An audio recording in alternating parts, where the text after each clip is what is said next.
Krásný den, vítám vás u dalšího pořadu Transformace ve světě. Dnes tu máme Petra ze Švýcarska. Ahoj, vítej u nás. Ahojte, zdravím vás. Jenom základní informace. Švýcarsko 8,5 milionu lidí, rozloha 41 000 km čtverečních, hlavní město Bern a z Bernu do Prahy je to 620 kilometrů. Ty žiješ teda ve Švýcarsku, proč zrovna tento stát? Tak čo sa týka tej mojej nejakej cesty, ako som sa sem dostal, tak je to také, jak v každom jednom živote, že proste niekedy tie najzaujímavejšie veci človek zažije vlastne tak, že sa k tomu dostane náhodou, ako sa hovorí, takže v podstate tiež túto krajinu som nikdy nemal nejakú hľadačiku, už len z toho hľadiska, že nikdy som sa neučil ani po nemecky a stále aj tá angličtina vlastne hrala prim v tej školskej výučbe alebo potom aj na univerzite, takže nikdy som nebol zacielený na Švajčiarsko, no ale život to proste tak zariadil, hej, že máme to všetko napísané vo súde alebo neviem, čo to mám pripísať, takže asi takto by som to povedal, že bol som prvé vo Francúzsku, potom som išiel vlastne taktiež domov na Slovensku, som sa vrátil, no ale potom zase som si povedal, že chce to zase objaviť nejakú zaujímavejšiu krajinu, ako nie, že by Slovensko nebolo zaujímavé, ale tak proste vždycky je fajn, keď človek si rozšíri obzory. No a potom Francúzsku vlastne som sa rozhodol pre to Švajčiarsko, čiže pre vedľajšiu krajinu, no a aj napriek tomu, ako hovorím, že som nevedel tú nemčinu vôbec v podstate, tak som sa tu dokázal nejakým spôsobom len tým počúvaním ľudí a tých konverzácií nejak naučiť aj po nemecky a tým pádom, no, ako tie začiatky boli všelijaké, bolo to fakt také zaujímavé, hej, tiež s tou angličtinou, ako akceptovali to, ale tak vzhľadom na to, že tí Švajčiari sú taktiež pomerne takí nacionalisti, alebo pomerne silní nacionalisti, tak to bolo také, že no, musím sa učiť, no tak tým pádom to bol pre mňa taký ten motor a hnacia sila, aby som vlastne počúval tie konverzácie, aby som sa nejako sám učil a v podstate teraz môžem povedať, že to Švajčiarsko je fakt jedna veľmi, veľmi zaujímavá krajina z mnohých ohľadov, počnú s vlastne tou prírodou, hej, tými prírodnými danosťami a taktiež aj vlastne tou mentalitou tých ľudí, ktorí sú tu kategórie ľudí ako všade inde, ako v Česku, na Slovensku alebo v každej inej krajine, ale samozrejme má to tu nejaké také menšie špecifika, takže ako takáto nejaká bola tá moja cesta sem, no a celku som si to tu zaľúbil a som tu spokojný a to je základ, hej, alebo takto, no nejde len o to Švajčiarsko, ja stále hovorím jednu vec, že ja som spokojný v podstate všade, keď mám okolo seba aj ľudí, ktorí sú spokojní so mnou a ja ich urobím šťastným, tak potom vlastne tam nie je čo riešiť a vlastne takýmto spôsobom sa nejako snažím riadiť, že celý svet je náš domov, takže je to všetko o pocite a o tej hlave, ako sme nastavení. A co bylo první, nebo co tě celkově překvapilo, ať už na fungování státu nebo mentalitě lidí po přistěhování? Byl tam nějaký třeba, řekněme, kulturní šok? Tak čo sa týka nejakého kultúrneho šoku, pravdu povediac, ani som to nikdy tak nevnímal, že by som mal nejaký kultúrny šok vzhľadom na to, hej, že je to krajina, ktorá je v podstate vzdialená iba dve krajiny od nás, čiže to Rakúsko nás delí, ale myslím si, že má to tu svoje špecifika v tom, že obyvatelia vlastne tohto štátu alebo týchto kantónov sú v podstate pomerne dosť takí konzervatívnejší ako na Slovensku alebo v Česku a tiež majú v podstate nejaký zo začiatku majú také tie hranice, že proste pustia si ťa k telu iba na určitú vzdialenosť a potom, hej, ak si časom proste človek získa ich dôveru a zistia viac o tebe a jedno s druhým, no tak potom s nimi môžeš nadviazať nejaký ten bližší kamarátsky vzťah, ale je to, ako ja tomu rozumiem aj z toho hľadiska, alebo chápem tých obyvateľov aj z toho hľadiska, že v podstate Švajčiarsko je tiež, má tu nejakých cez 8 miliónov obyvateľov, ale v podstate štatisticky každý štvrtý obyvateľ Švajčiarska je Auslander, čiže cudzinec, takže nejaké 2 milióny 300 tisíc cudzincov je v tejto krajine, takže samozrejme, že tí Švajčiari, oni to berú aj tak, že proste je to invázia ľudí z celého sveta, ktorá má samozrejme obrovské pozitíva aj pre ekonomiku tohto štátu, ale taktiež, že troška, keď sa nad tým človek zamyslí, tak to troška ničí aj tú tradíciu, ktorá tu je, že proste tí ľudia, že v podstate cez 2 milióny ľudí v tejto krajine sú cudzinci, čiže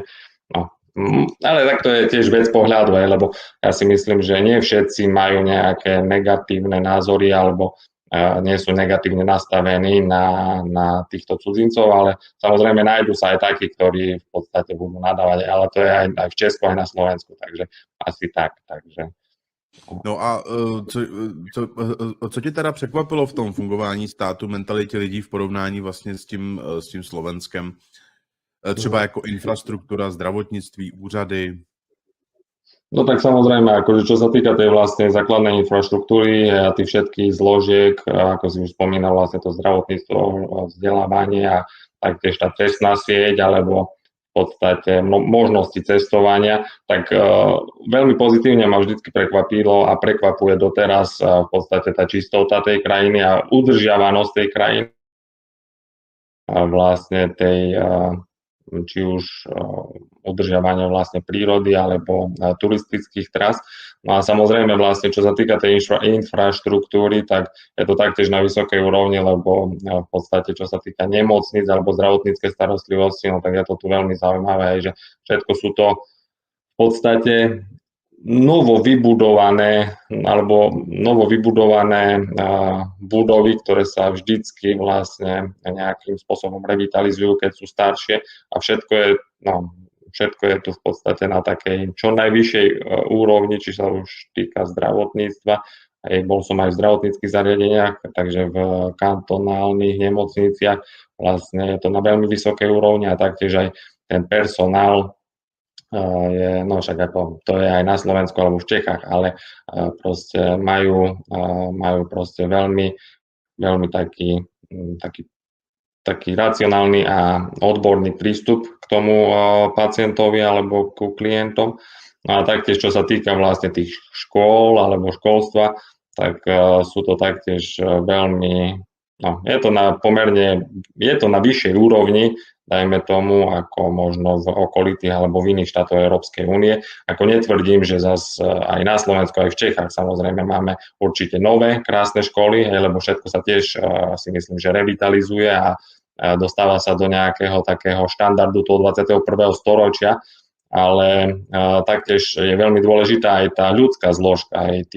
toho personálu, ktorý pracuje buď v tých školách, aj tí učiteľia, pedagógovia, alebo taktiež personálu zdravotníckeho. Takže vždycky je na čom pracovať. Ja nezatracujem ani Slovensko, ani Česko, ja mám rád svoju rodnú krajinu, mám rád Československo, lebo narodil som sa v podstate ešte v Československu, ale samozrejme, že aj tu je na čom pracovať, aj u nás je na čom pracovať, ono v každej krajine je čo zlepšovať a v podstate je to o tom, že sa musíme len nejako, alebo my ako ľudia sa musíme uvedomiť, čo môžeme zlepšiť a proste ísť na to a urobiť to lepšie. Takže čo sa týka tej infraštruktúry, tak je to na takej troška vyššej, je to na vyššej úrovni ako vlastne v tých krajinách postkomunistických, v tých krajinách východného bloku. Takže asi tak. No a čo sa týka cestnej infraštruktúry, tak cestná infraštruktúra je to tiež si myslím, že celku na dobrej a slušnej úrovni už len z toho hľadiska, že napríklad aj to značenie, aj tu v podstate sa človek, ako toho som videl takú paralelu, že tu aj do tej najmenšej dedinky alebo do najmenšej osady sa proste vieš dostať aj v podstate bez GPS, keď vieš v okolí akého väčšieho mesta sa nachádza tá osada, dajme tomu. Lebo tu napríklad je veľmi zaujímavé to, že tu nás sú ešte stále osídlené aj tie také oblasti, ktoré sú troška za mestom alebo za dedinou, ako niekedy to bolo aj na Slovensku, to také kvázi osady, ako to môžem tak nazvať, ale to boli osady, ktoré boli tiež vtedy plné poľnohospodárstva a väčšinou tie poľnohospodárske rodiny tam žili. A tu na to stále funguje, proste je to ako keby, nie je to akože úplná samota niekde v horách, ale nie je to ani blízko, ani ďaleko od nejakého väčšieho mesta, takže na Slovensku sa to pomaličky, ale isto aj po tom páde komunizmu alebo po rozdelení sa vlastne tieto veci zavrhli a ľudia opustili tieto osady alebo tie miesta, ktoré boli vzdialenejšie od tých spádových obcí alebo miest. A tu na to funguje stále, lebo tu nás zase treba podotknúť aj to, že poľnohospodárstvo a v podstate tá poľnohospodárska výroba je tu, si myslím, že taktiež veľmi dobrej úrovni, aj čo sa týka vlastne tých dotácií a je to tu podporované aj vlastne či už kantonálne alebo celoštátne. Takže má to tu svoje špecifika aj z tohto hľadiska. Takže vzhľadom na to asi nezanikli vlastne tie také osady a stále to tu funguje a práve, že to prosperuje, rozvíja sa to. Takže ľudia aj tie rodinné farmy, ktoré sú v tých takých kvázi zabudnutejších lokalitách, tak práve sa musia taktiež pomerne dosť obracať a musia taktiež premýšľať, akým spôsobom vlastne investujú tie peniaze, aby vlastne udržali ten svoj rodinný biznis poľnohospodársky na čo najvyššej úrovni, aby dokázali držať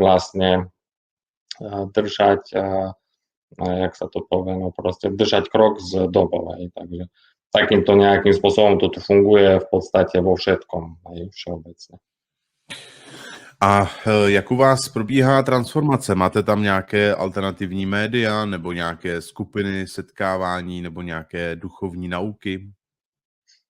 Tak čo sa týka nejakej tej transformácie, tak toto pravdu povediac, neviem úplne opísať, ale mám nejaké skúsenosti s tým, že poznám nejaké kanály, čo sa týka YouTube, aj taktiež ale je to vlastne zo stránky Nemecka, čiže pomerne v Nemecku je pomerne dosť takých buď jednotlivcov alebo skupín, ktoré vlastne rozoberajú tú momentálnu situáciu, ktorá je vo svete a taktiež zaoberajú sa vlastne tým zvedomovaním ľudí. No a tu vo Švajčiarsku, tak, ale to by som zase klamal, lebo áno, poznám taktiež jeden kanál YouTubeový, ktorý mám aj odber, aj to pozerám. Je to jedna pani, neviem teraz presne, aké má meno, to môžem poslať nejaké linky, ale tiež sa zaoberá vlastne nejakým tým takým proste zvedomovaním tej populácie, lebo je to tiež veľmi dôležité z toho hľadiska, že taktiež táto doba, ako doniesla zaujímavé situácie a mnohí ľudia sa nad tým zamýšľajú a je to veľmi, veľmi pozitívne už z toho hľadiska, že v podstate premýšľajú nad tým, ako funguje momentálny systém a mnohí ľudia, ktorých stretávam alebo ktorých spoznávam, majú veľmi podobné, ak nerovnaké názory, dajme tomu ako ja, a to je, ja nehovorím, že ja som nejaký špecialista tu na tú situáciu, ale tak akože mám tiež svoj názor a som rád, že stretávam práve takých ľudí, ktorí, alebo sám priťahujem, alebo ja neviem, ako to funguje, ale proste nejakým spôsobom to tak je, že proste brána k bráne sadá, ako sa hovorí a sa mi darí pomerne spoznávať ľudí, taktiež pomerne vedomých alebo vedomejších a som za to rád. Takže tá transformácia je tu v každom jednom z nás, lenže poznám taktiež veľmi zaujímavé osoby aj tu v mojom okolí, ktoré sa zaoberajú aj vlastne auratechnikou alebo taktiež pracujú aj s tým kývadlom, tu na to nazývajú tenzor, ale to je, si myslím, že to je to isté. Takže poznám konkrétne jednu osobu, ktorá tu vlastne nedaleko nejakých 10 kilometrov odo mňa vlastne sa tým zaoberá, má to oficiálne a je to veľmi zaujímavá osoba už len z toho hľadiska, že sa s ňou porozprávať a v podstate precítiť tie vlastne názory a ako je to tu, je to v každom z nás a mnoho ľudí vlastne má také vedomejšie názory na tú situáciu, ktorá sa momentálne deje a to ma celkom teší, pretože je to taktiež si myslím, že dobrý krok, lebo myslím si, že keď chceme vytvoriť nejakú tú koncepciu toho nechcem povedať, že nového sveta alebo nového systému, ktorý bude zaujímavejší a bude vedomejší, tak musíme sa tým zaoberať. Takže asi tak. Takže poznám pár ľudí, ktorí sa... Tak to je dobře, protože to říká málo kdo. A já se chci zeptat, u nás vlastně kandidovala ve volbách strana, která se nazývala Švýcarská demokracie, která vlastně dávala hodně za vzor vlastně, jak to funguje ve Švýcarsku. Tak co by si řekl k tématu teda Švýcarska jako demokracie a jestli je to podle tebe opravdu tak hezké, jak si to tady my v České republice třeba myslíme? No tak ako pravdu povedať, musím povedať, že nezachytil som nič také, že ako je pravda, že nesledujem nejaký mainstream už dlhšiu dobu, iba veľmi sporadicky, ale je to pre mňa nová informácia. A tak ako čo sa týka tej politiky, hej, tak ono, môj názor je taký, že ten názov, akože švýcarská demokracia, tak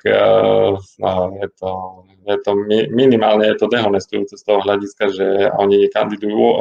v Česku, nie?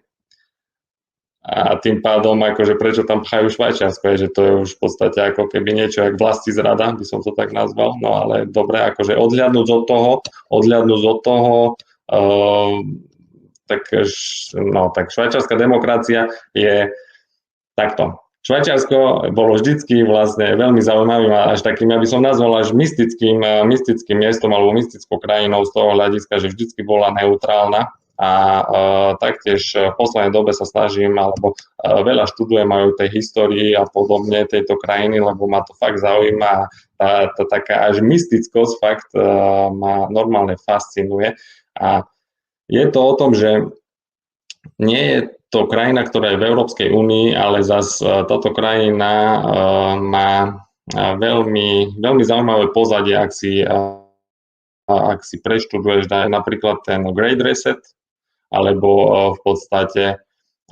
podstate všetky tie konferencie z tých, ako to je, Svetového ekonomického fóra, tie stretnutia vlastne Svetového ekonomického fóra, to sa vždycky, alebo posledné roky sa to vždycky dialo tu vo Švajčiarsku, buď v Genfe, v Ženeve, alebo v Lucerne. A taktiež vlastne aj ten Great Reset akože je vlastne téma, ktorá je veľmi spojená so Švajčiarskom, lebo to sa práve, že vlastne tá chronológia bola taká, že to Svetové ekonomické fórum malo tu v roku 2019 malo tu na nejakú konferenciu v tom Genfe, v tej Ženeve, no a potom v roku 2020 taktiež a v roku 2021 aj tohto roku vlastne to bolo sa to konalo v Lucerne, čo je vlastne taktiež centrálne Švajčiarsko. A už len z tohto hľadiska, keď som toho zistil, tak hovorím, že to je fakt zaujímavé, lebo treba si zobrať do úvahy aj to, že táto krajina je fakt veľmi, veľmi, veľmi špecifická z toho globálneho politického diania, pretože taktiež aj tie zásoby zlata, ktoré sú tu o ktorých sa hovorí, tak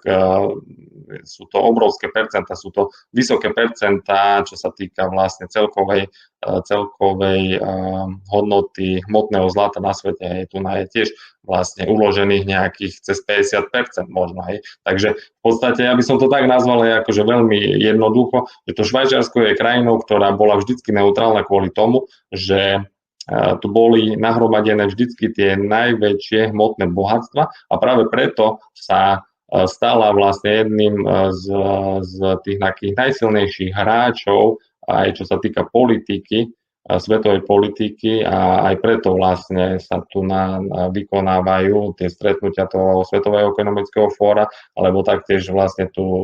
bola prejednávaná aj tá myšlienka toho Great Resetu, či Great Resetu. Takže to si kľudne môžeš pozrieť v podstate na rôznych stránkach, keď to dáš do internetu. A je to fakt zaujímavé čítanie a potom to človeku dotvára vlastne celkový ten obraz o tejto krajine, hej, že preto som povedal, že je taká kvázi mystická z toho takého politického hľadiska, lebo to bolo furt také špecifické. A čo sa týka vlastne tej strany, no tak tá demokracia, ešte aby sme sa vrátili k tomu, je tu pomerne na vysokej úrovni, akože demokracia, že môže si povedať, čo chceš jedno s druhým, ale zase tiež keď si zoberiem akože do úvahy to, že cez leto sa tu v kantonálnom meste konal taktiež jeden z protestov proti COVID-19, akože proti covidovým opatreniam, tak bolo to relatívne pokojné, jedno s druhým, aj ľudia si kráčali, všetko bolo krásne, ale proste keď som videl aj tie ozbrojené zložky, ktoré tam boli, proste, to vo mne evokovalo akurát to, že proste čo sa boja pre Boha živého, že prečo tam toľko policajtov akože dohnali, a to nebolo nejaké extrémne veľké zhromaždenie ľudí, ja neviem, možno tam bolo nejakých 5-6 tisíc, maximálne 7 tisíc ľudí, proste tých policajných zložiek tam bolo extrémne veľa a to vo mne taktiež otvorilo veľa takých ďalších otázok, že z jakého dôvodu až také opatrenia, ako ja viem, že oni musia chrániť majetok štátu jedno s druhým, lebo vždycky sa nájdú v takých väčších skupinách aj ľudia, ktorí niečo môžu začať akože demolovať a podobne, ale no, bolo to prekvapujúce. A prekvapujúce sú taktiež aj informácie alebo videá, ktoré ich relevantnosť neviem úplne overiť, ale proste myslím si, že je to tak na 70%, 80% určite relevantné. Keď si pozrieš vlastne tie protesty, ktoré sa vykonávali, alebo sa aj vykonávajú v podstate stále periodicky v Berne, v hlavnom meste. A tam tie zákroky tých policajtov na tých demonstrujúcich sú akože extrémne brutálne. To ja keď som to prvýkrát videl, som aj nechcel veriť, že to je vo Švajčiarsku, lebo tam išlo o to, že proste mňa šokovalo to, že aké je to Švajčiarsko akože také, že proste každému dovolí si povedať svoj názor jedno s druhým, alebo taký obraz aspoň má vo svete, alebo malo vo svete, si myslím. Ale ja čím viac sledujem tieto veci ohľadom aj týchto stretnutí proti tomuto covidu, zlovidu, alebo neviem, jak to mám nazvať, tak proste prichádzam na to, že táto situácia vlastne úplne posúva vlastne tie hranice toho zažitého, čo tu bolo, že každý si tu mohol povedať, čo chce, alebo robiť v podstate, čo chce, ak to nebolo nejaké násilné alebo niečo podobné. Ale teraz tie zásahy tých policajtov voči tým demonštrantom, čo boli v Berne asi pred mesiacom a pol, tak to bolo dosť akože brutálne, no ja neviem, ale to mi prišlo fakt také už až scesné, že je to aj tu proste. A to presne som si dával potom do súvisu, že ako takto, minulý rok bol v podstate, čo sa týka tých nejakých opatrení ohľadom tejto kvázi choroby, boli pomerne také v pohode a boli také, si myslím, že celkom ľahké. Že neboli tu nejaké obrovské obmedzenia, netrebalo v podstate ani nič, nejaké rúška na vonkajších priestoroch a podobne, maximálne do tých obchodov a do uzatvorených priestorov. Ale tento rok vlastne to zase nabralo ďalší taký spád a to je ten, že od septembra vlastne sú tu už proste, no neviem ako, sú tu ľudia, ktorí kontrolujú vlastne vstupy alebo pri vstupe do barov alebo do kostolov alebo do proste reštaurácií tie certifikáty. Ak si zaočkovaný, tak môžeš ísť, ak nie si zaočkovaný, tak nemôžeš ísť. Ale minulého roku to vôbec tak nebolo, čiže minulého roku to bolo úplne také, si myslím, že pohodové. A ja som taktiež tvrdil aj to, že veľmi racionálne alebo také také rozumné opatrenia tu boli vlastne počas toho minulého roka, ale tento rok sa to začalo nejakým spôsobom zvrhávať a taktiež to Švajčiarsko dostalo medzi krajiny, ktoré aj minulého roku vlastne robili to také najhoršie opatrenia, dajme tomu, jak Slovensko a podobne, že kontrolovali každého všade a to mi už prišlo také tiež, že bohužiaľ, že si to nezachovali, to, čo tu bolo v tom roku 2020 a prešli na ten istý formát ako v podstate všade inde. Já jsem dělal rozhovor, že se spousta lidma teď po světě, s jednou paní z ostrova v Karibiku a ani tam se jim to nevyhnulo, jo? Že opravdu je to jako po celém světě a zajímalo by mě, jestli opravdu existuje nějaký stát, kde prostě tu hru nehrajou, ale podle mě asi ne. To Švýcarsko je známé také veřejnými referendy, jestli k tomu můžeš něco, třeba na co všechno se dělá to referendum, jak často se dělá. No tak ako čo sa týka tých referend, tak presne. Hlavne vlastne nejaké informácie v tých médiách na Slovensku a v Česku sú iba vtedy, ak vlastne sú tie referenda vo Švajčiarsku. Ja som si to tak akože, lebo keď som sa pripravoval na túto reláciu, tak som si to pozrel, že aké mediálne správy sú v slovenských a českých médiách a v podstate v slovenských médiách boli vždycky informácie iba o tom, keď bolo nejaké referendum a v podstate o tom nejakým spôsobom krátko informovali, ale nikdy neinformujú v podstate o ničom inom, iba o tých referendových otázkach, ako to dopadlo a koniec. No a čo sa týka vlastne momentálnej situácie, no tak momentálna situácia je taká, že opäť 28. novembra budú opäť vlastne 3 témy alebo 3 referendové otázky tu vo Švajčiarsku budú vlastne zase hlasované, čiže ľudia pôjdu a budú hlasovať. No a bude to vlastne zase o tom, že sa tu budú riešiť zase tie covidové opatrenia, potom sa tu bude riešiť vlastne tá Justice iniciatíva, akože súdna iniciatíva, to je o tom, že v podstate oni chcú, aby tí sudcovia v podstate mohli súdiť do vyšších alebo aby mohli súdiť dlhšie, už len z toho dôvodu, že taktiež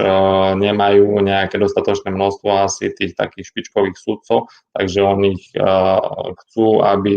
proste posunúť tú hranicu, vekovú hranicu, to bolo aj na Slovensku teraz niekedy riešené, neviem kedy presne, asi pol roka alebo rok dozadu a ešte je tu iniciatíva, tá FLEGE iniciatíva, tá je vlastne v podstate to ošetrovateľská téma, alebo je to téma zdravotníctva a to je trošička horšia, ale je to o tom, že v podstate Švajčiari majú v podstate veľký nedostatok momentálne toho FLEGE personálu, čiže ošetrovacieho personálu a chcú s tým vlastne niečo robiť a v podstate chcú prijímať nejakých údajne 70 000 pracovníkov do zdravotníctva, ale samozrejme, že tých 70 000 zdravotníkov do zdravotníctva, ktoré im chýbajú na takú fakt, že tip-top vlastne kvalitu tej ošetrovateľskej práce, príde pravdepodobne zo zahraničia a práve toto je tá otázka, že ako to riešiť. Takže ono taktiež vlastne, čo sa týka týchto referendových otázok, tak všetko je to vlastne na tej stránke. Ak si to teraz nakliknem. No já se chci ptát, vy teda máte referendum, kde si rozhodujete o restrikcích a opatřeních covidových? No v podstate áno, ale takto ešte, čo sa týka vlastne toho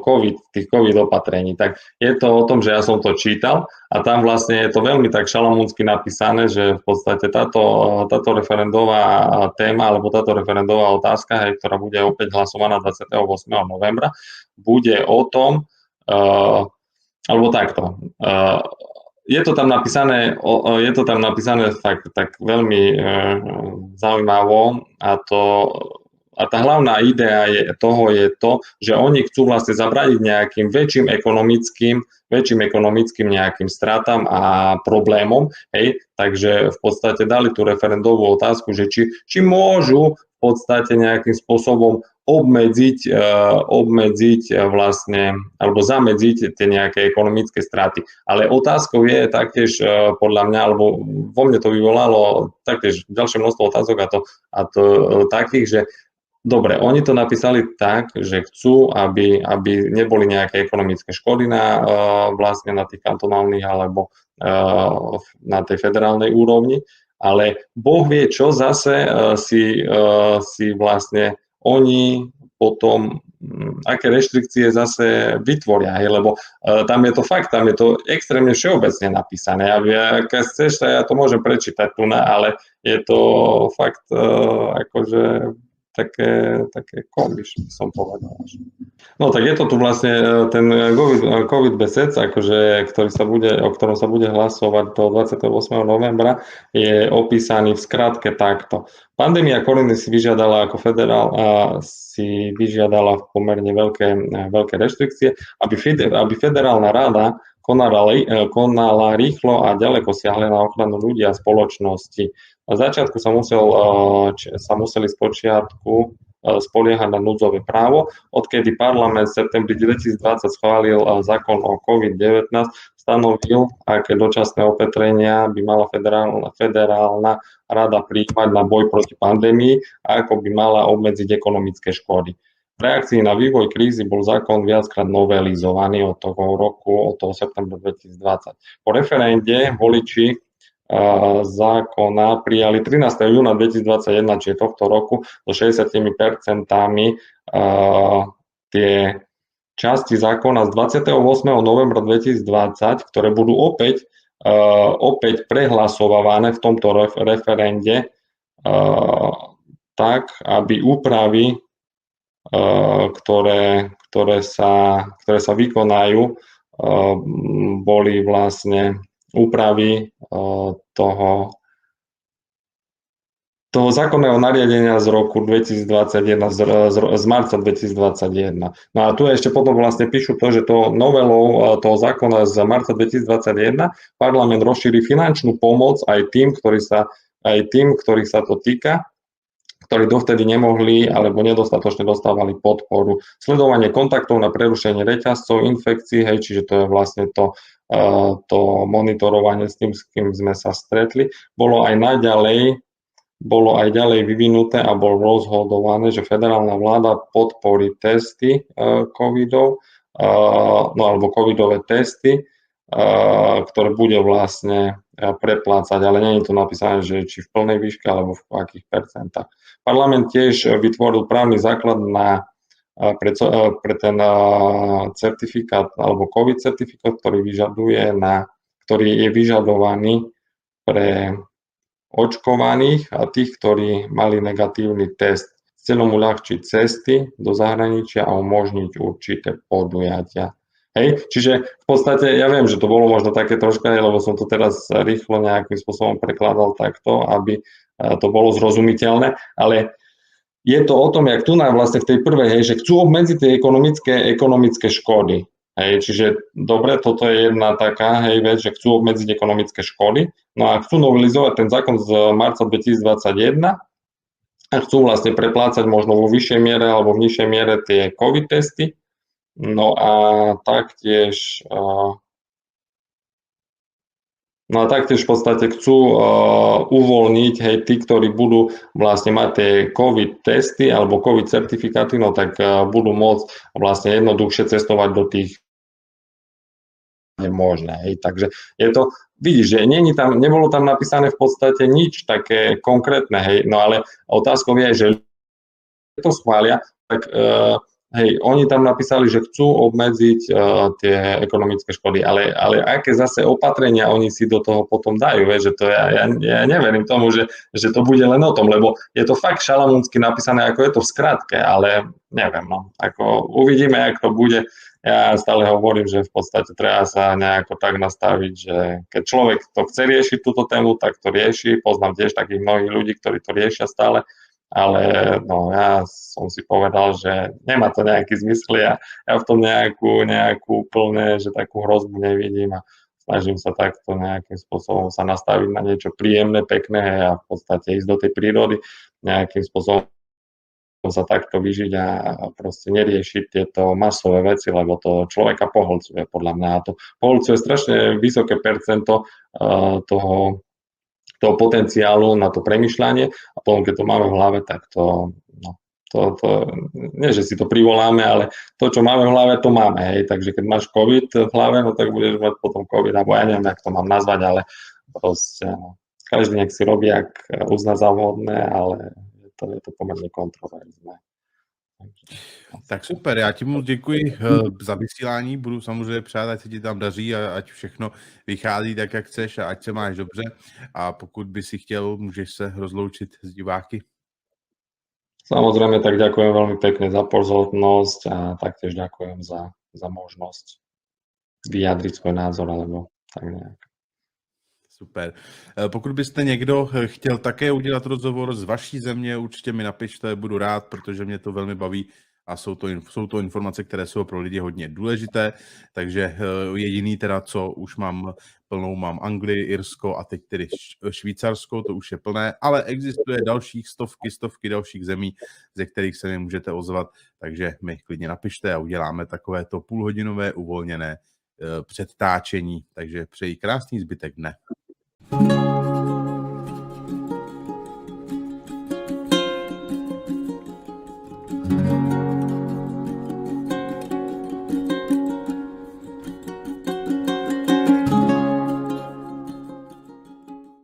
Krásný den, milí diváci, vítejte u dalšího dílu Transformace ve světě a máme tady Petera ze Švýcarska, kterého u nás opět vítám. Ahoj. Ahojte, pozdravujem vás všetkých. My jsme jako s většinou lidí, kteří se zde znovu objeví, vysílali, to už je tak 3-4 roky, u některých i 5 let nazpátek, takže od té doby se toho samozřejmě spoustu změnilo a my si povíme o Švýcarsku. Lidi, který zajímá, nebo věci, které je především zajímají, jsou věci, které řešíme i tady u nás, že jo? Takže tady třeba u vás odpadají otázky ohledně Evropské unie, protože máte to štěstí, že jste neutrální Švýcarsko. Každopádně jedna z věcí, kterou lidi hodně řeší, je samozřejmě extrémní zdražování. Já bych řekl, že u nás vnímáme problém, já aspoň vnímám problém ve vytunelovaném zdravotnictví, které vytuneloval COVID, zároveň ho vytunelovávají z mýho pohledu tedy ukrajinští uprchlíci. Tak se chci zeptat, jak vlastně u vás je to s cenama? Pocítil si nějaké změny? Hej, no tak ako samozrejme, že v podstate neviem, kedy bolo posledné to vysielanie zomluvy asi v 2021, ale tak samozrejme, že sa toho v podstate relatívne veľa zmenilo, lebo však pribudlo minimálne niekoľko rokov, no a vždycky je to taký kolobeh, že stále sa niečo deje. Čiže samozrejme, či už vlastne na tej kantonálnej úrovni alebo celofederálnej, ako bolo samozrejme veľmi veľa tých nejakých bodov, či už od referendových otázok, hej, čo sme riešili naposledy, alebo čo sme hovorili ohľadom tej iniciatívy, aby prijali väčšie množstvo zdravotníkov, no tak toto vlastne vtedy koncom roka 2021 vlastne prešlo, čiže vláda v podstate musí nejakým spôsobom zabezpečiť dostatočné množstvo toho zdravotníckeho personálu do jednotlivých vlastne zdravotníckych zariadení. No a samozrejme potom vlastne taktiež ešte bolo mnoho tých referendových otázok, ale tu môžem vlastne potom nejakým spôsobom postupne, tak ako to išlo, alebo no aspoň sa pokúsim, lebo tiež nemám všetko v hlave, ale tak si myslím, že tých zmien bolo veľa a samozrejme aj z hľadiska toho ekonomického, lebo v podstate tá situácia s tým covidom, ktorá bola, tak zasiahla samozrejme aj to Švajčiarsko, aj jednotlivé kantóny, ale celkovo ako federáciu vlastne to určite zasiahlo. No a či už vlastne sa to začalo tým, že boli také informácie, hej, že nejaká tá inflácia určite sa zdvihla, hlavne od roku 2022 v podstate, kedy už tie covidové vlastne opatrenia pomaličky, ale isto ako padali, tak tá inflácia urobila svoje, no a neviem, taký priemer, čo bol udávaný alebo deklarovaný, tak boli nejaké 3%, kvázi, čo je ešte, ako si myslím, že extrémne dobre, vzhľadom na to, že v okolitých krajinách, v podstate v tých krajinách tých, no, v európskych, o mnoho horšie, alebo si myslím, že podstatne vyššie číslo než 3%, takže to Švajčiarsko ešte obišlo, si myslím, že celkom dobre, ale samozrejme, že sa to nevyhlo ani Švajčiarsku, čiže boli časy, v podstate, keď okolo toho roku 2022, koncom roka 2022, vlastne tá inflácia bola pomerne dosť vysoká, tie ceny, či už potravín, pohonných hmôt, alebo taktiež aj energií, ako elektrickej energie a taktiež aj tých ostatných vlastne palív, s ktorými sa tu v podstate nejakým spôsobom vlastne obchoduje, aby sa používali v podstate na ten výhrev tých budov a domácností, no tak určite stúpol. No a najviac v podstate to bolo cítiť asi tak z takého pohľadu bežného človeka, aby som asi povedal, že tie potraviny ako tu boli vždycky, hej, drahšie, no tak tie potraviny na tom to človek tiež pocíti, ale to hlavné, čo bolo, no tak bola vlastne elektrická energia, lebo vtedy to boli tie roky 2023, začiatok roka 2023 alebo koniec roka 2022, kedy vlastne to bolo to strašenie s tým, že nebudeme mať čím topiť, neviem presne už kedy to bolo, ale proste samozrejme, že tam tie ceny, akože aj ja na vlastnej koži som to pocítil asi najviac a to si myslím, že to bol taký všeobecne jeden z najväčších nárastov, ktoré obyčajní ľudia alebo kvázi jednotlivci, ale aj firmy samozrejme pocítili, lebo tam v podstate bolo nejaké navýšenie tých cien, aj záležalo to od jednotlivých kantónov, lebo samozrejme, že každý kantón si to reguluje sám, lebo to je ako keby samostatná nezávislá jednotka, každý kantón tu vo Švajci, ale tak to som pozeral nejaké čísla, ako tak sa udáva, že medzi 50 až 80% bolo navýšenie vlastne cien energie a nejaký priemer, ktorý je udávaný štatisticky, hej, ako podľa štatistického úradu tu na celofederálneho je nejakých 60%, takže v podstate, čo sa týka tých energií alebo elektrickej energie, tak tá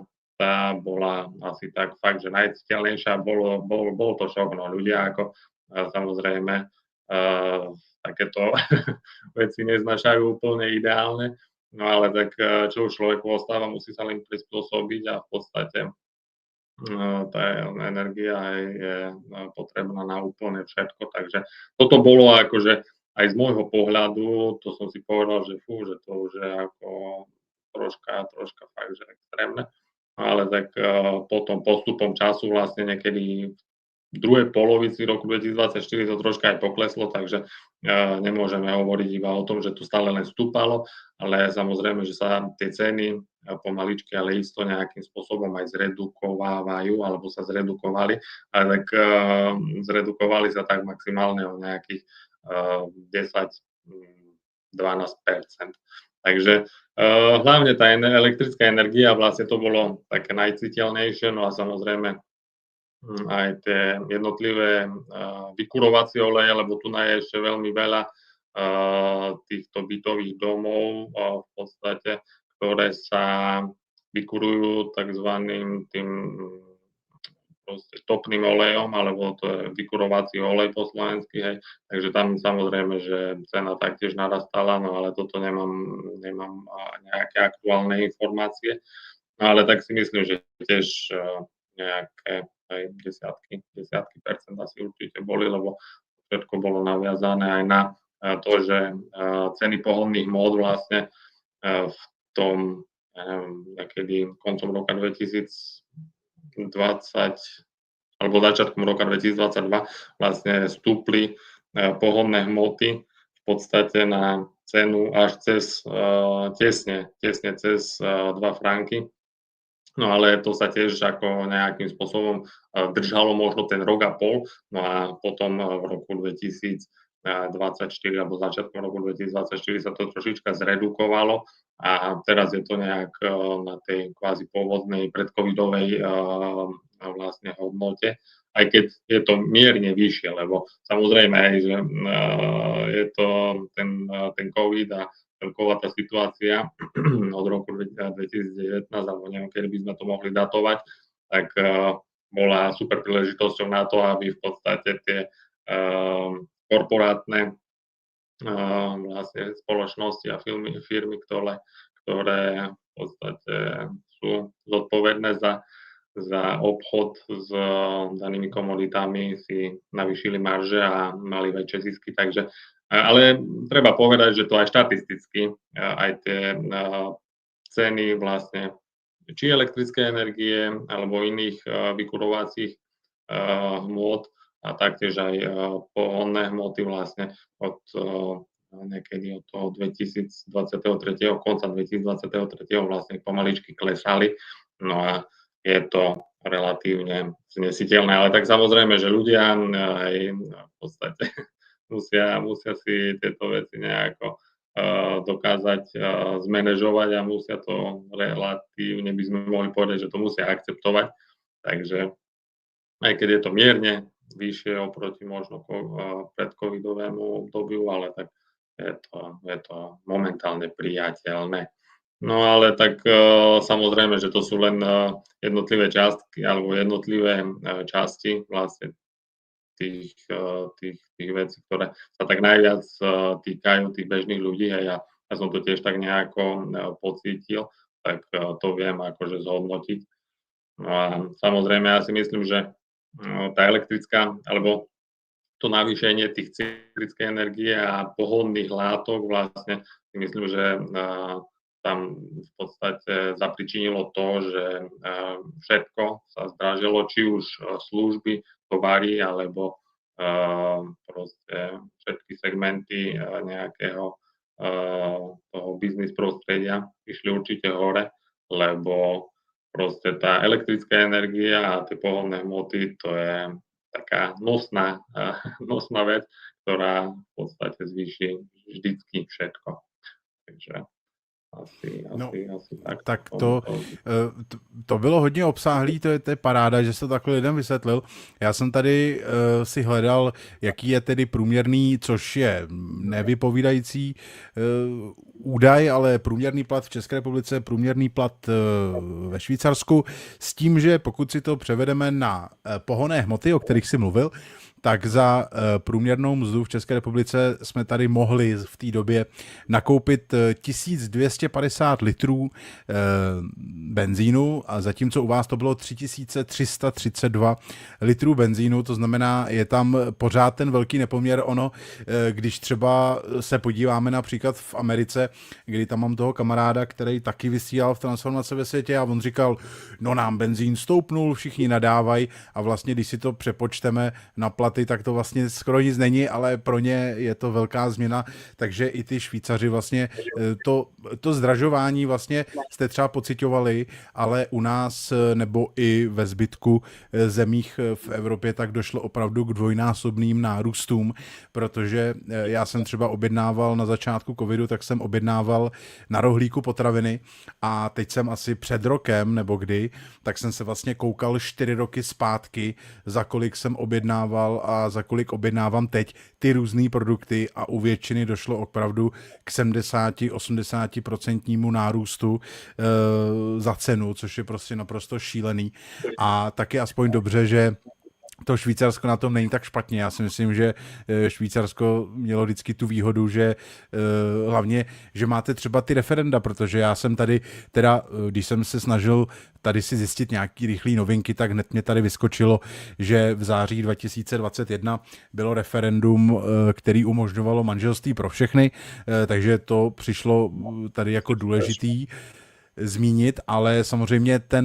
my jsme i teda ve volbách jsme měli stranu, která se jmenovala Švýcarská demokracie a myslím si, že ten způsob dělání těch referend je, si myslím, hodně zásadní pro to, aby ten stát jako dobře fungoval, nebo jak to vnímáš ty referenda? Tak no, čo sa týka vlastne toho, že by tá strana v podstate chcela do nejakých stanov alebo do ústavy Českej republiky vlastne zakotviť to, že by boli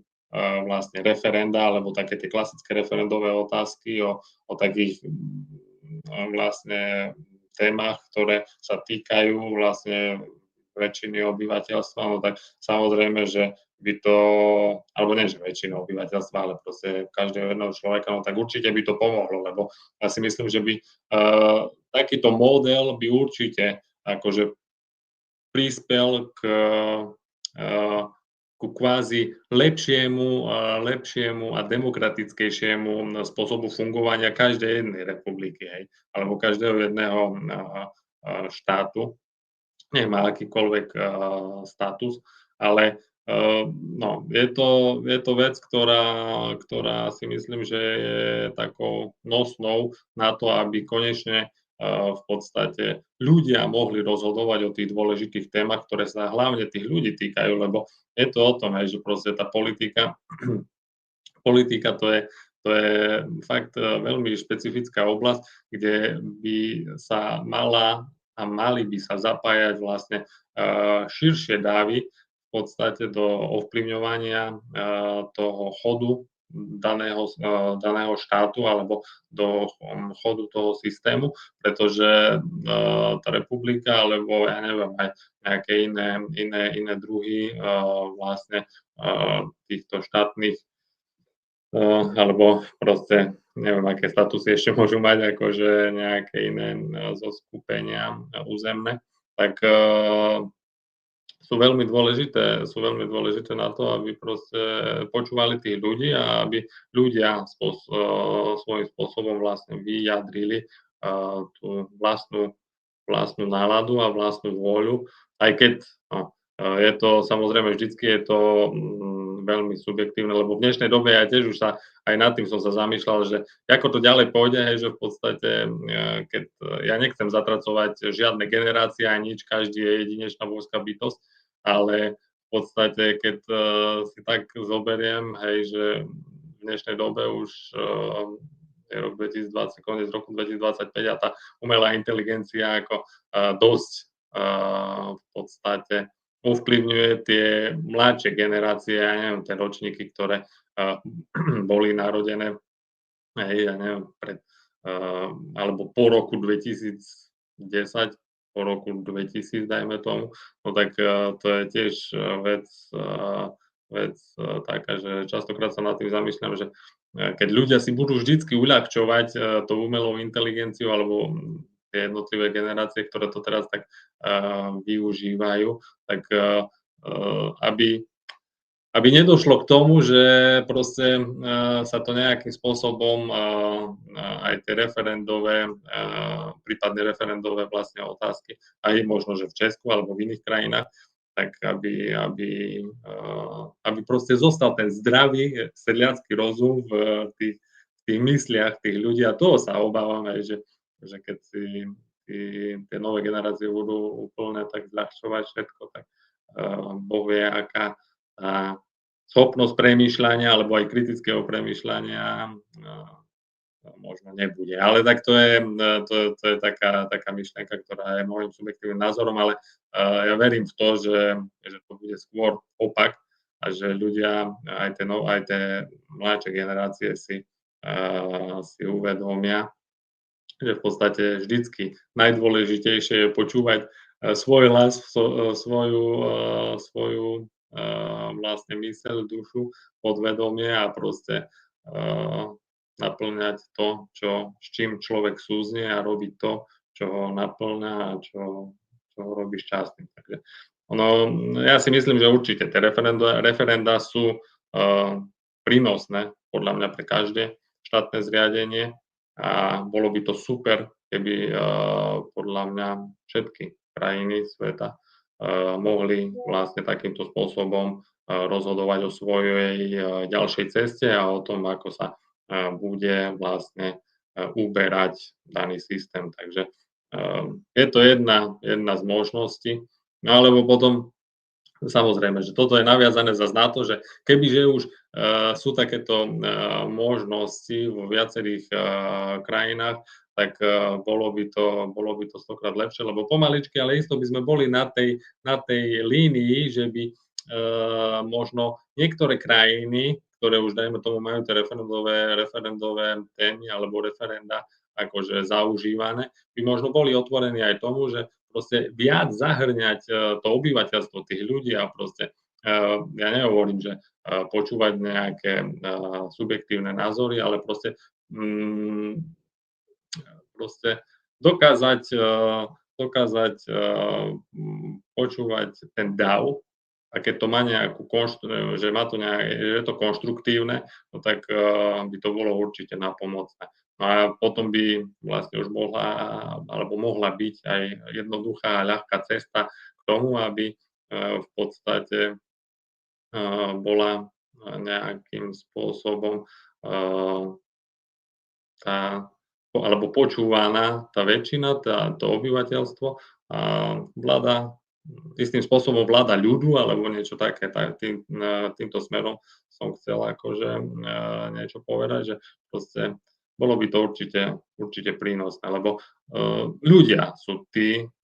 z ktorých sa skladá vlastne jednotlivý národ, jednotlivé štáty, jednotlivé štátne zoskupenia a oni sú tou konštrukciou, ktorí nesú vlastne všetko. Od priemyslu cez hospodárstvo až po tie najbanálnejšie veci. Takže určite som za a bolo by to krásne. Snad sa toho dožijeme niekedy. Mm-hmm. Já jsem tady zjišťoval právě, že v České republice bylo jediné celostátní referendum, což bylo samozřejmě v roce 2003 ohledně vstupu do Evropské unie a zatímco my jsme měli to jedno, tak Švýcarsko od roku 1848 jich mělo více než 680 a každý rok tam občané hlasují o několika otázkách, daně, klima, obrana, sociální politika a tak dále, takže to je fakt velký rozdíl. Ale pak jsem zjistil, že vlastně Slovensko mělo těch celostátních referend mnohem víc, ale většina byla neplatná kvůli nízké účasti. Takže dokonce i referendum o vstupu do NATO, tam přišlo jenom 20% lidí. Pak referendum o přímé volbě prezidenta, tam to taky bylo neplatný. Pak byla Evropská unie, což bylo platný, no a pak zase referendum o zkrácení volebního období, referendum o zákazu privatizace, referendum o rodině, referendum o předčasných volbách, všude byla účast malá, takže to bylo k ničemu. Takže tohle je zajímavý teda, že to takhle funguje. A tak to je určite tiež je to dosť zaujímavý fakt, lebo som ani netušil, že až toľko referend bolo, ale ja som zase počul aj o tom, že v podstate na Slovensku je relatívny problém s tým kvórom, akože to množstvo ľudí, ktoré musí prísť, aby to bolo nejakým spôsobom uznané. A samozrejme, že je typické, že Slováci, alebo proste ako ja nechcem, to je iba úplne môj subjektívny názor, ako ja Slovensko mám rád, ale tak proste tie referendové otázky sú častokrát pomerne dôležité, ale ľudí to moc nezaujíma, pretože ako keby strácali nejakú tú nádej to, že by mohli niečo zmeniť, lebo častokrát, alebo v minulosti bolo aj,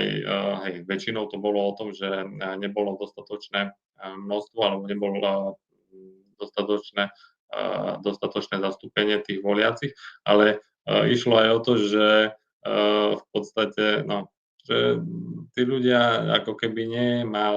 nemali nejakú tú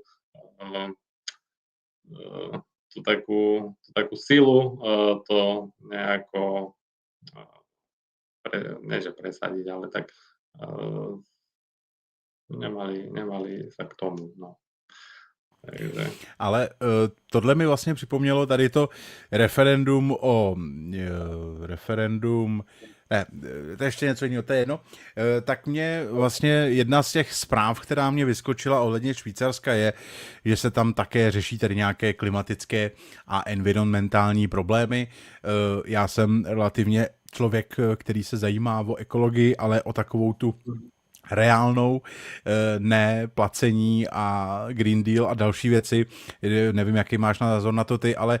jak vlastně Švýcarsko, jelikož není součástí Evropské unie, tak vlastně nemusí dělat tyhle ty nesmysly, které my musíme dělat. Tak jaký je tam postoj v tom Švýcarsku vůči Green Dealu a boji pro tak klima? čo sa týka toho Green Dealu alebo nejakých takých tých vecí ohľadom tej ochrany prírody, no tak samozrejme, že každý Švajčiar určite chce, aby tá krása a tá príroda vlastne bola zachovaná, ale taktiež vlastne, keď si teraz spomínam, niekedy v roku 2021 bolo tiež referendum ohľadom CO2 alebo niečo také a tam sa jednalo o to, že v podstate mali ako keby chceli byť pápežskejší ako pápež, hej, že v podstate nie sú v tej Európskej únii a ani nemuseli nejakým spôsobom príjmať nejaké prísnejšie kritéria, ale tak vtedy v tom roku 2021 to bolo zamietnuté. Takže vlastne tá novela na sprísnenie opatrení na zníženie emisí vlastne neprešla. Takže, lebo samozrejme, že ono by to malo veľký vplyv na široké spektrum vlastne toho hospodárstva, či už vlastne na ceny vlastne na dopravy, aj pohodných mód a takto, takže no. Ono určite Švajčiari majú radi tú prírodu, ale oni tiež v podstate ako nie sú veľmi za to, aby v podstate museli príjmať alebo sprísňovať alebo príjmať nejaké sprísnené normy, čo sa týka emisí a podobných vecí, lebo celá tá politika Green Dealu, tak to je, si myslím, že dosť akože také vykonštruované a je to ťažko sa k tomu vyjadriť, lebo to koľko ľudí, toľko chutí, no ale tak je to proste istý druh propagandy a nehovorím aj, že to ľudstvo má istým spôsobom podiel na všetkom, ale aj na nejakých zmenách na tejto planéte, ale tak určite tá planéta vie, čo má robiť a my akože tou svojou činnosťou podľa mňa až tak neovplyvňujeme tú celoplanetárnu klímu, no ale tak ľudí toľko chutí. Takže ja si myslím, že ako Švajčiari sú tak ako aj všetci ostatní, ako aj Slováci, Česi a podobne, majú ten zdravý sedliacky rozum ešte a snažia sa proste voliť častokrát v týchto témach tých emisí a Green Deal alebo ekológie nejaké také čo najrozumnejšie riešenia, ktoré v podstate nebudú devastovať nejak narazovo vlastne tú ekonomiku a tiež aj to obyvateľstvo, lebo to všetko je so všetkým pospájané, takže ten rast cien a podobne, takže asi takto k tomu. No a já samozřejmě ti dám i možnost, pokud by si chtěl sdílet něco, co si třeba minule neřekl, nebo ti napadlo, že by si chtěl sdílet ohledně Švýcarska divákům, abych se nespoléhal jenom na moje otázky. Tak čo sa týka vlastne toho, tak ešte toho ma teraz napadá, že v podstate ešte som si pozeral tiež nejakú tú štatistiku ohľadom toho, že ako sa zmenila demografia alebo zvýšil počet obyvateľstva, takže niekedy v roku 2023 alebo 2024 sa zvýšil alebo sa počet obyvateľov už presiahol vlastne 9 miliónov vo Švajčiarsku, tesne nad 9 miliónov, ale tak ja si myslím, že to je tiež spojené aj s tou situáciou vlastne na Ukrajine, lebo toto je tiež vec, ktorá akože dosť podľa mňa ovplyvnila tú situáciu. To tiež bolo nejaké navýšenie iba o nejakých 2,5 až 3% akože oproti minulosti, ale tak myslím si, že sa to určite zvýšilo, takže už je to oficiálne asi cez tých 9 miliónov. No a tak ono tých tém, hej, alebo tých takých štatistických vecí je kopec, čo by sa dalo porovnávať, no ale tak na to zase ja nie som tiež nejaký expert, ale tak si myslím, že dá sa to určite na tých federálnych stránkach, ktorým by sa čisto teoreticky malo dať veriť, tak tam sa to dá určite porovnať, no ale čo sa týka toho prechodu rokov od 2021. do dnes, tak hlavne tie veci, ktoré som spomínal, boli také najciteľnejšie asi. Já tady jsem vlastně zjistil, že teda kolem těch 9 milionů, kdy vlastně každoročně přibývá 60 až 80 tisíc lidí, hlavně díky migraci, a je tady teda, že nejvíce přistěhovalců pochází z Itálie, Německa, Francie, Portugalska, Kosova a Srbska. A vlastně nevím, do jaký míry vlastně Švýcarsko se nějakým způsobem zapojilo do přijímání Ukrajinců, protože co máme ty oficiální statistiky, tak polovina Ukrajinců utekla do Ruska, do zlého Ruska. Další vlastně polovina se rozdělila mezi Německo, Slovensko, Polsko a Českou republiku, takže pak samozřejmě určitě někteří šli ještě někam jinam, ale v tom Švýcarsku, já prostě se tím netajím, ale já když prostě kolikrát přijedu do nějakého velkého města, tak mám fakt pocit, že nejsem v České republice, je to úplně šílený, ale možná je to tím, že tomu věnuju tu pozornost, protože mi to vadí, jo, ale jak to máte vy tam? No tak ako, čo sa týka vlastne tej situácie vlastne s tou situáciou na Ukrajine, no tak je tu citeľné, akože v podstate cítiť, že je tu o mnoho viac tých občanov, akože ja som tiež tak nastavený, že ja proste sa snažím každého brať ako tú ľudskú bytosť, každý potrebuje niekde žiť aj jedno s druhým, no ale samozrejme, že ten systém, ktorý je tu tak je taký, že oni chcú zaintegrovať alebo aspoň časť vlastne tých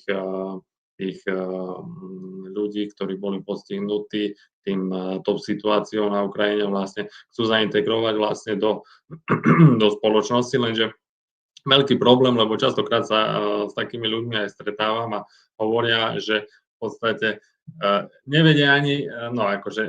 nevedia moc dobre po nemecky, lebo nevedia sa ani kde naučiť, lebo oni v podstate tu majú väčšinou urobené také v podstate ubytovaní iba čisto vlastne tí Ukrajinci s tým daným povolení, neviem presne, aký je to typ povolenia, ale proste oni sú tam v jednej skupine, v jednej budove v podstate, no a je to také, že sú v tom takom svojom kolorite, hej, a tým pádom, keď ich budú chcieť nejakým spôsobom zaintegrovať, alebo ja neviem presne, aký je cieľ s tým, ale tak si myslím, že určitú časť by podľa mňa mali chcieť zaintegrovať, tak to budú musieť nejakým spôsobom podporovať, aj čo sa týka nejakých tých jazykových kurzov, čo nehovorím, že nerobia, ale tak ako, čo som sa tak stretol s týmito vlastne ľuďmi, tak hovoria, že je to také skôr, také, nie že na oko, ale proste je tu určite veľká podpora, lebo však v podstate oni im postavili čisto, akože postavili budovy, ako ja nehovorím, že sú to čisto nové, ako sú postavené na novej ploche, alebo úplne z ničoho, ale není to nejaká úplne špičková kvalita, ani lokácia, ale samozrejme mne to tiež akože tak prípada, že v podstate ako keby to bol len nejaký ten taký čin, aby sa nepovedalo, že nechcú alebo že nepribrali nikoho, tak v podstate oni vybudovali tie centra, kde žijú vo tej ukrajinskej komunite, no a ako to zaintegrovanie je asi dosť komplikované, lebo v podstate oni ani moc nie sú motivovaní, čo tak viem, lebo v podstate dostávajú aj nejaké, samozrejme, že tie dávky, hej, ja neviem, dalo by sa to nazvať ako nejaké sociálne dávky alebo niečo podobné. Čiže je to také, no, že to je dosť problematická situácia, do ktorej ja až tak úplne nevidím, ale iba z tých informácií, ktoré mám v podstate aj od tých ľudí, tak je to skôr také, mi to prípada, že je to tak urobené, ako keby tie jednotlivé kantonálne vlády čakali na to, kedy už nastane ten čas, že by už mohli ísť mohli ísť späť, alebo ísť niekam ďalej, hej. Lebo späť asi ťažko, ale neviem, no, je to dosť také tiež kontroverzné, takže.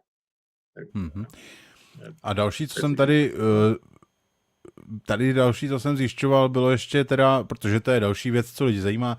v rámci náboženství, tak se tady udává, že tedy ve Švýcarsku žije přibližně 5,5% lidí, kteří mají vyznání jako muslimové, takže tam asi jako v ostatních zemích zuřící kolem Švýcarska, tak tam asi nějaká moc migrační krize není, že by tam Syřani bodali lidi na ulicích a tak dále. Nie, tak hej, no tak čo sa týka vlastne Švajčiarska, no tak takéto nejaké excesy alebo prípady sa tu asi moc nestávajú, statisticky neviem, ale si myslím, že tam je mizivé percento toho, lebo viem, že bolo tiež niekedy v roku, kedy to bolo nejaké tiež referendum ohľadom toho, že mal byť zákaz nosenia vlastne buriek. To bolo tiež niekedy začiatkom roka 2021 a to bolo vlastne prijaté, že zákaz, no proste z toho vyplýva, že je zákaz nosiť vlastne prekrytie tých tvári. Čiže už vtedy vlastne sa ukázalo tiež, že pomerne jasne, že ako môžu tu byť samozrejme tieto náboženstva, ale budú musieť jednoducho akceptovať a rešpektovať tieto systémové veci, ktoré sú tu nastavené a proste žiadne nejaká svojvoľa a podobne. Ale tak samozrejme, že toto keby neprešlo, no tak to by bolo akože dosť nepríjemná situácia už aj z hľadiska vlastne nejakej tej bezpečnosti, lebo ako keď je zahalená celá tá tvár, dajme tomu, a vidno len očinu, tak to neviem, no. Ako tiež som sa nad tým zamýšľal v minulosti, že Boh vie, čo by nastalo, ale tak zase možno by nenastalo nič, lebo v podstate tu tá kriminalita akože je pomerne na dobrej úrovni a tu si nikto v podstate nedovolí nejakým spôsobom